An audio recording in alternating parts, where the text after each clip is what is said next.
சங்குகள் பூட்டிய உயர்ந்த தேரில் அமர்ந்திருந்த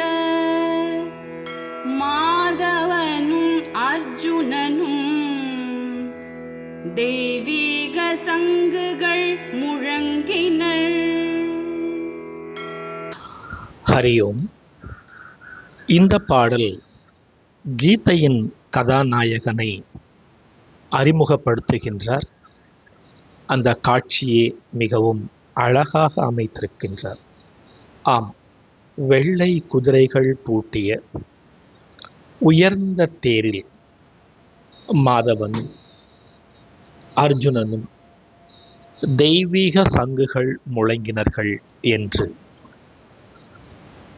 அறிமுகப்படுத்தும் காட்சியை பார்த்து இன்றைய திரையுலகமும் கதாநாயகர்களை அறிமுகப்படுத்தும் காட்சிக்கு முக்கியத்துவம் கொடுத்துள்ளார்கள்.